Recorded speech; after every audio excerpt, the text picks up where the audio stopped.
Joining us now from Capitol Hill, Republican Senator Tim Scott of South Carolina. Later today, he's going to testify before the Senate Judiciary Subcommittee on Crime and Terrorism regarding the use of body cameras by police officers. Very good to have you on the show this morning. Thank you. It's good to be back. So, Senator, what are you going to be saying today about the need for body cameras? I think when you're looking around the country and the number of incidents that have come to light because of the use of cameras, it's very important for us to take the next step forward and figure out the funding formula that's necessary to make sure that the law enforcement agencies that need body cameras have access to the funding. What I don't want to come out of the hearing today is any indication that the federal government should take over local law enforcement. But it is very important for us, if possible, to provide some funding when and where necessary. Yeah. The fact of the matter is that when you look at the studies done, 90% drop in complaints against officers and a 60% drop in the use of force when body cameras are part of the uniform of law enforcement. What indications do you think, Senator, are out there now that the federal government is interested in taking over local law enforcement?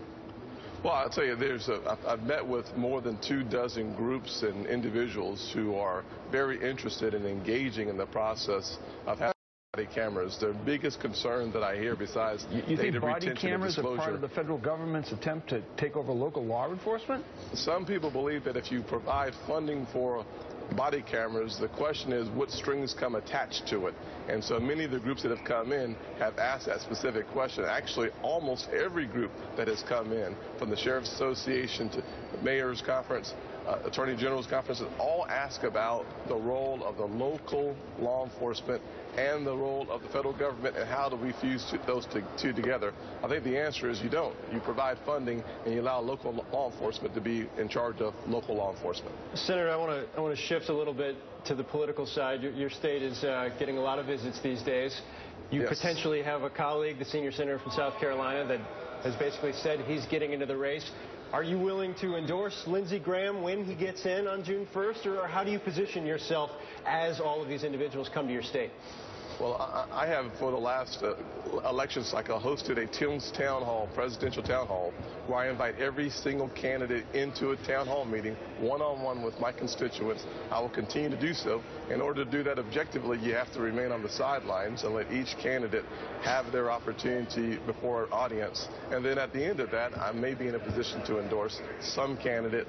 I'm not sure exactly which one at this point. We have to hear from all the candidates first, but I am certainly excited and looking forward to the 93 or 94 candidates who are now involved in the Republican primary. It just keeps growing. There's so many. It just keeps growing.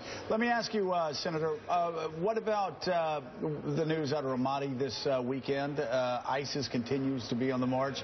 What's our best approach to stopping that march? You know, I think we saw the very courageous raid over in Syria this weekend, which I thought was very effective, very impactful. I think it sent a very chilling message to ISIS. I think we'll have to continue to be engaged in the process of figuring out the right tactical strategy in responding to them and being proactive. I thought that was one of the best proactive moves we've seen in a very long time. I would caution that we don't want boots on the ground, but we do want to make sure that we fight them where they are, and certainly not on our soil, as we've seen some attempts in Texas and other places around the country. So we have to be very mindful of the fact that we can hopefully stop ISIS away from American soil, and to do so, we're going to have a proactive strategy. All right, Senator Tim Scott, thank you very much.